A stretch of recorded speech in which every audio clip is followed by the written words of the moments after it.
ಕರ್ತನಾದ ಯೇಸು ಕ್ರಿಸ್ತನ ನಾಮದಲ್ಲಿ ನಿಮ್ಮೆಲ್ಲರಿಗೂ ನನ್ನ ವಂದನೆಗಳು. ಈ ದಿನದ ಅಧ್ಯಯನದಲ್ಲಿ ನಾವು ಪೇತ್ರನ ಪತ್ರಿಕೆಗಳಲ್ಲಿನ ಅಮೂಲ್ಯ, ಮಾನ್ಯ ಎಂಬ ಪದವನ್ನು ಪರಿಗಣಿಸೋಣ.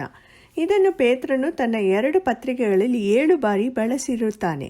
ಏನಾದರೂ ಅಮೂಲ್ಯ ಎಂದಾಗ ಅದು ಅತಿ ಮೌಲ್ಯವುಳ್ಳದ್ದು ಎಂದು ಅರ್ಥ, ಅಥವಾ ಅದು ತುಂಬ ಗೌರವಯುತವಾಗಿರುತ್ತದೆ. ಯಾರಾದರೂ ಅಥವಾ ಏನಾದರೂ ನನಗೆ ಅಮೂಲ್ಯವಾಗಿದ್ದರೆ ನನ್ನ ಆಲೋಚನೆಗಳು ಆ ವ್ಯಕ್ತಿ ಅಥವಾ ವಸ್ತುವಿನಿಂದ ತುಂಬಿರುತ್ತವೆ. ನಾನು ಆ ವ್ಯಕ್ತಿ ಅಥವಾ ವಸ್ತುವನ್ನು ಕಾಪಾಡುತ್ತೇನೆ. ಆ ವ್ಯಕ್ತಿ ಅಥವಾ ವಸ್ತುವಿಗೆ ಬರುವ ಹಾನಿ ಅಥವಾ ನಷ್ಟದ ಬಗ್ಗೆ ನಾನು ಚಿಂತಿಸುತ್ತೇನೆ. ಪೇತ್ರನ ಮನಸ್ಸಿನಲ್ಲಿ, ಆಲೋಚನೆಗಳಲ್ಲಿ ಏನು ತುಂಬಿದೆ ಎಂದು ನೋಡೋಣ. ಈ ವಚನಗಳು ನಮ್ಮ ಕರ್ತನಾದ ಯೇಸು ಕ್ರಿಸ್ತನ ಅಮೂಲ್ಯ ವ್ಯಕ್ತಿಯ ಬಗ್ಗೆ ಮಾತನಾಡುವುದನ್ನು ನೀವು ಗಮನಿಸಬಹುದು. ಮತ್ತು ನಾವು ಆತನನ್ನು ನಂಬಿದಾಗ ವಿವಿಧ ವಿಷಯಗಳು ನಮಗೆ ಅಮೂಲ್ಯವಾಗುತ್ತವೆ. ಸ್ವತಃ ಕ್ರಿಸ್ತನೇ ಅಮೂಲ್ಯನು. ಆತನು ವಿಶ್ವಾಸಿಗಳಿಗೆ ಅಮೂಲ್ಯನಾಗಿದ್ದಾನೆ, ಏಕೆಂದರೆ ಆತನು ಅದ್ಭುತ ವ್ಯಕ್ತಿ ಮತ್ತು ಆತನು ನೀಡುವ ಆಶೀರ್ವಾದಗಳು. ನಾವು ಆತನನ್ನು ನಮ್ಮ ರಕ್ಷಕ ಮತ್ತು ಕರ್ತನೆಂದು ಸ್ವೀಕರಿಸಿದಾಗ ನಮ್ಮದಾಗುವ ಅಮೂಲ್ಯ ಆಶೀರ್ವಾದಗಳನ್ನು ಪರಿಗಣಿಸೋಣ. ಮೊದಲನೆಯದು, 1 ಪೇತ್ರ 1:18-21 ಕರ್ತನಾದ ಯೇಸು ನಮಗೆ ಅಮೂಲ್ಯ ಎಂದು ಹೇಳುತ್ತಾನೆ, ಏಕೆಂದರೆ ಆತನು ತನ್ನ ರಕ್ತವನ್ನು ನಮಗಾಗಿ ಸುರಿಸಿದನು. ನಿಮಗೆ ಬಿಡುಗಡೆಯಾದದ್ದು ಪೂರ್ಣಾಂಗವಾದ ನಿಷ್ಕಳಂಕ ಯಜ್ಞದ ಕುರಿಯ ರಕ್ತದಿಂದಲೋ ಎಂಬಂತೆ ಕ್ರಿಸ್ತನ ಅಮೂಲ್ಯವಾದ ರಕ್ತದಿಂದಲೇ. ಕ್ರಿಸ್ತನ ರಕ್ತ ಎಂಬ ವಾಕ್ಯವು ಹಳೆಯ ಮತ್ತು ಹೊಸ ಒಡಂಬಡಿಕೆಯಲ್ಲಿ ಹಲವು ಬಾರಿ ಉಲ್ಲೇಖಿಸಲಾಗಿದೆ. ಕರ್ತನಾದ ಯೇಸುವಿನ ರಕ್ತ ಎಂಬ ಪದವು ಯಾವಾಗಲೂ ನಮ್ಮ ಪಾಪಕ್ಕೆ ಪ್ರಾಯಶ್ಚಿತ್ತ ಮಾಡಲು ಮತ್ತು ನಮ್ಮನ್ನು ವಿಮೋಚಿಸಲು ಶಿಲುಬೆಯ ಮೇಲೆ ಮಾಡಿದ ಆತನ ತ್ಯಾಗವನ್ನು ಸೂಚಿಸುತ್ತದೆ. ಕ್ರಿಸ್ತನ ರಕ್ತದಿಂದಲೇ ನಮಗೆ ಬಿಡುಗಡೆ ದೊರಕಿತು. ಪ್ರತಿಯೊಬ್ಬ ವಿಶ್ವಾಸಿಯು ಈ ವಿಷಯಗಳನ್ನು ತಿಳಿದಿರಬಹುದು. ಪಾಪವು ಕ್ಷಮಿಸಲ್ಪಟ್ಟಿದೆ, ನಮಗೆ ಬಿಡುಗಡೆಯಾಗಿದೆ. ಕ್ರಿಸ್ತನು ನಮ್ಮ ಬದಲಾಗಿ ಪಾಪದ ಶಿಕ್ಷೆಯನ್ನು ಅನುಭವಿಸಿದನು.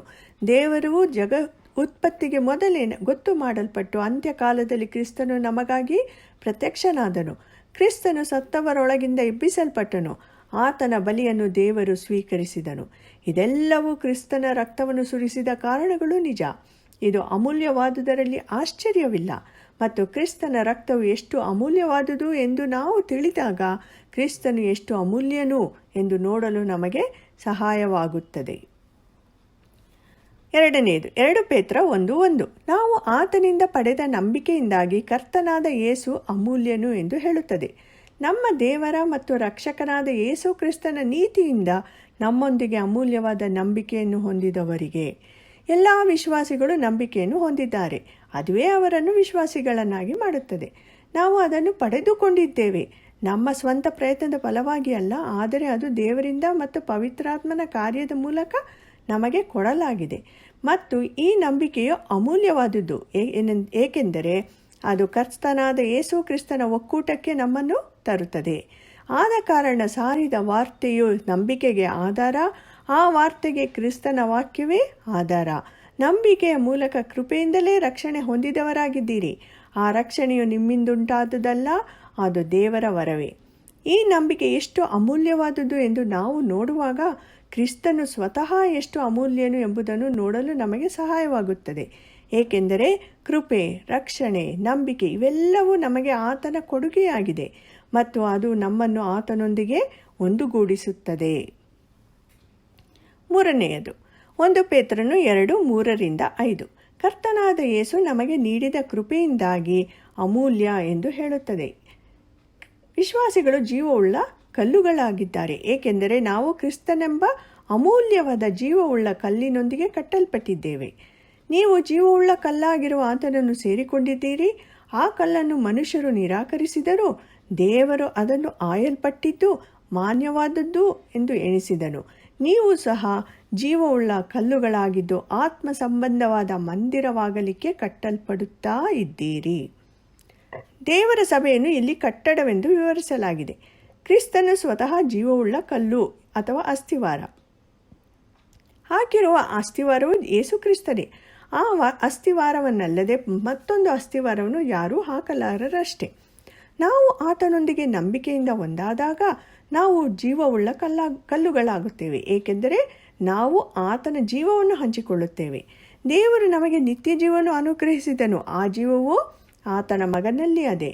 ಯಾವನು ದೇವರ ಮಗನನ್ನು ಅಂಗೀಕರಿಸಿದ್ದಾನೋ ಅವನಿಗೆ ಆ ಜೀವ ಉಂಟು. ವಿಶ್ವಾಸಿಗಳು ಅಮೂಲ್ಯವಾದ ಜೀವವುಳ್ಳ ಕಲ್ಲುಗಳು, ಏಕೆಂದರೆ ನಾವು ಕ್ರಿಸ್ತನಾದ ಅಮೂಲ್ಯವಾದ ಜೀವವುಳ್ಳ ಕಲ್ಲಿನಲ್ಲಿ ನಿರ್ಮಿಸಲ್ಪಟ್ಟಿದ್ದೇವೆ. ನಾವು ಆ ದೊಡ್ಡ ಕಟ್ಟಡದಲ್ಲಿ ಇಟ್ಟಿಗೆಗಳಾಗಿದ್ದು ಅದು ದೇವರ ನಿಜವಾದ ಸಭೆ ಆಗಿದೆ. 4. 1 ಪೇತ್ರನು 2:6 ಕರ್ತನಾದ ಯೇಸು ನಮಗೆ ನೀಡಿದ ಅನುಗ್ರಹದಿಂದಾಗಿ ಅಮೂಲ್ಯ ಎಂದು ಹೇಳುತ್ತದೆ. ಯೇಸು ಕ್ರಿಸ್ತನು ಸ್ವತಃ ಮುಖ್ಯ ಮೂಲೆಗಲ್ಲಾಗಿದ್ದು ನಾವು ದೇವರ ಸಮೀಪಕ್ಕೆ ಕರೆತರಲ್ಪಟ್ಟಿದ್ದೇವೆ. ಇಗೋ, ಚಿಯೋನಿನಲ್ಲಿ ಮೂಲೆಗಲ್ಲನ್ನು ಇಡುತ್ತೇನೆ, ಅದು ಆಯಲ್ಪಟ್ಟದ್ದು, ಮಾನ್ಯವಾದದ್ದು, ಅದರ ಮೇಲೆ ನಂಬಿಕೆ ಇಡುವವನು ಆಶಾಭಂಗ ಪಡುವುದೇ ಇಲ್ಲ ಎಂದು ಶಾಸ್ತ್ರದಲ್ಲಿ ಬರೆದಿದೆ. ಮನೆ ಕಟ್ಟುವವರು ತಿರಸ್ಕರಿಸುವ ಕಲ್ಲು ಮೂಲೆಯ ಮುಖ್ಯ ಕಲ್ಲಾಗಿ ಮಾರ್ಪಟ್ಟಿದೆ. ಕಮಾನುಗಳಲ್ಲಿ ಕೀಲಿಕಲ್ಲು, ಕಮಾನುಗಳನ್ನು ಪೂರ್ಣಗೊಳಿಸುವ ಮತ್ತು ಉಳಿದ ಕಟ್ಟಡವನ್ನು ಒಟ್ಟಿಗೆ ಹಿಡಿದಿರುವ ಕಲ್ಲು. ಮುಖ್ಯವಾದ ಗೌರವದ ಸ್ಥಾನವನ್ನು ಪಡೆಯಲು ದೇವರು ಕ್ರಿಸ್ತನನ್ನು ಆರಿಸಿಕೊಂಡಿದ್ದಾನೆ ಮತ್ತು ಆತನ ಹಾಗೆ ಯಾರೂ ಇಲ್ಲ. ಈಗಲಾದರೋ ಮೊದಲು ದೂರವಾಗಿದ್ದ ನೀವು ಕ್ರಿಸ್ತ ಯೇಸುವನ್ನು ಸೇರಿದವರಾಗಿದ್ದು ಆತನ ರಕ್ತದ ಮೂಲಕ ಸಮೀಪಸ್ಥರಾಗಿದ್ದೀರಿ. ಹೀಗಿರಲಾಗಿ ನೀವು ಇನ್ನು ಮೇಲೆ ಪರದೇಶದವರು, ಅನ್ಯರೂ ಆಗಿರದೆ ದೇವಜನರೊಂದಿಗೆ ಒಂದೇ ಸಂಸ್ಥಾನದವರು, ದೇವರ ಮನೆಯವರೂ ಆಗಿದ್ದೀರಿ. ಯೇಸು ಕ್ರಿಸ್ತನೇ ಮುಖ್ಯವಾದ ಮೂಲೆಗಲ್ಲು.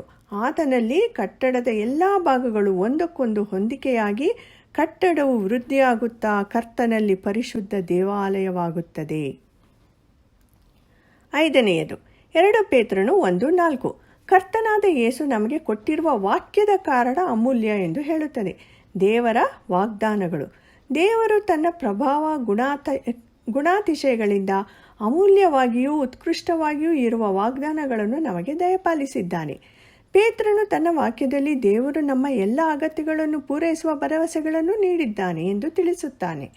ಕ್ರೈಸ್ತರ ಜೀವನದಲ್ಲಿ ಇದನ್ನು ಕಂಡುಕೊಂಡ ದಿನದಿಂದ ಅವನು ದೇವರ ವಾಗ್ದಾನಗಳನ್ನು ಹುಡುಕಲು, ಅವುಗಳ ಮೇಲೆ ಅವಲಂಬಿತನಾಗಲು ಮತ್ತು ತನ್ನ ಅನುಭವದಲ್ಲಿ ಸಾಬೀತುಪಡಿಸಲು ಎಚ್ಚರಿಕೆಯಿಂದ ಮತ್ತು ಪ್ರಾರ್ಥನೆಯಿಂದ ಆರಂಭಿಸುತ್ತಾನೆ. ನಮ್ಮ ಅಗತ್ಯದ ಪರಿಸ್ಥಿತಿಗಳಲ್ಲಿ ದೇವರು ನಮಗೆ ನೀಡಿದ ವಾಗ್ದಾನ ಮತ್ತು ವಿಶ್ವಾಸದಿಂದ ಆತನ ಖಚಿತ ವಾಕ್ಯಗಳಿಗೆ ನಾವು ತಿರುಗಿಕೊಳ್ಳಬೇಕು. 6. 1 ಪೇತ್ರನು 1:6-7 ಕರ್ತನಾದ ಯೇಸು ನಮಗೆ ನೀಡುವ ಬಲಕ್ಕಾಗಿ ಅಮೂಲ್ಯ ಎಂದು ಹೇಳುತ್ತಾನೆ. ನಂಬಿಕೆಯ ಶೋಧನೆಯ ಸಮಯದಲ್ಲಿ ಬಂಗಾರಕ್ಕಿಂತ ಅಮೂಲ್ಯವಾಗಿರುವ ನಿಮ್ಮ ನಂಬಿಕೆಯು ಈ ಕಷ್ಟಗಳಿಂದ ಶೋಧಿತವಾಗಿ ಯೇಸು ಕ್ರಿಸ್ತನು ಪ್ರತ್ಯಕ್ಷನಾಗುವಾಗ ನಿಮಗೆ ಕೀರ್ತಿ, ಪ್ರಭಾವ, ಮಾನಗಳನ್ನು ಉಂಟು ಮಾಡುವುದು. ಪೇತ್ರನು ನಂಬಿಕೆಯನ್ನು ಶೋಧಿಸಬೇಕು ಅಥವಾ ಪರೀಕ್ಷಿಸಬೇಕು ಎಂಬ ಅಂಶವನ್ನು ತಿಳಿಸುತ್ತಾನೆ. ಶೋಧಿಸಿದ ಚಿನ್ನದ ಹಾಗೆಯೇ ಇರಬೇಕು. ನಾವು ಶೋಧಿಸಲ್ಪಡುವುದು ಏಕೆಂದರೆ ನಮ್ಮ ಕಣ್ಣುಗಳು ಈ ಲೋಕದ ವಸ್ತುಗಳಿಂದ ದೂರವಾಗಿ ಪರಲೋಕದ ಲಯ, ಕಳಂಕ, ಕ್ಷಯಗಳಿಲ್ಲದ ಆ ಬಾಧ್ಯತೆಯನ್ನು ಎದುರು ನೋಡುವವರಾಗಲು, ನಾವು ನಮ್ಮ ಸ್ವಂತ ಅನುಭವದಲ್ಲಿ ದೇವರ ಅದ್ಭುತ ಕಾಯುವ ಶಕ್ತಿಯನ್ನು ಸಾಬೀತುಪಡಿಸಲು, ನಾವು ಶೋಧನೆ ಮತ್ತು ಪರೀಕ್ಷೆಗಳ ನಡುವೆಯೂ ಸಂತೋಷ ಪಡುವ ಸಲುವಾಗಿ, ನಾವು ಪರಿಶುದ್ಧರಾಗಲು, ಕರ್ತನಾದ ಯೇಸುವಿನ ಹೆಸರನ್ನು ಮಹಿಮೆ ಪಡಿಸುವ ಸಲುವಾಗಿ, ನಾವು ಆತನಿಗೆ ನಮ್ಮ ಪ್ರೀತಿಯನ್ನು ಸಾಬೀತುಪಡಿಸುವ ವಿಶೇಷ ಅವಕಾಶವನ್ನು ಹೊಂದಲು.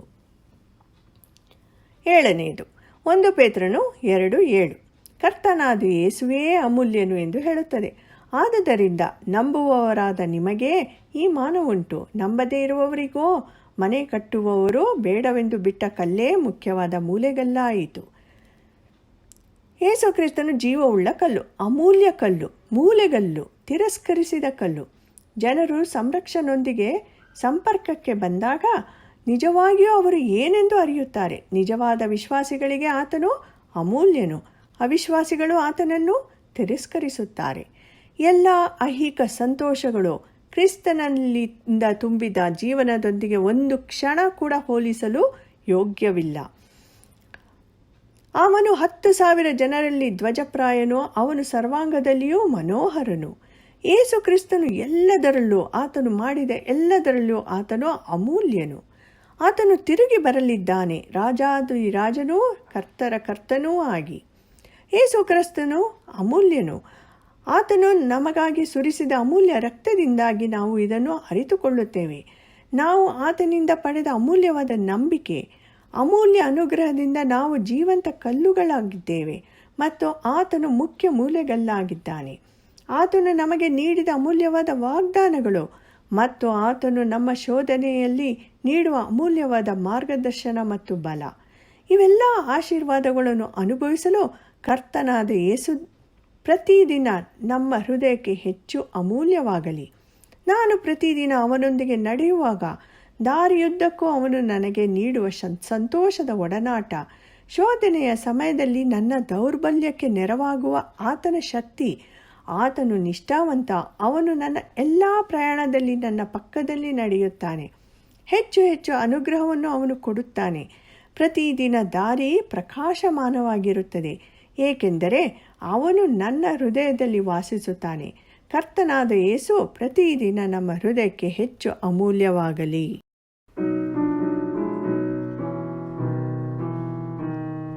Precious to my heart is Jesus, as I walk with him each day.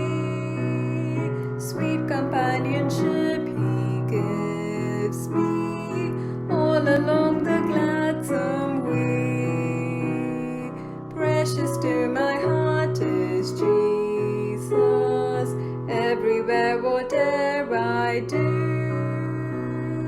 Faithful still he walks beside me, all my happy journey through. Precious to my heart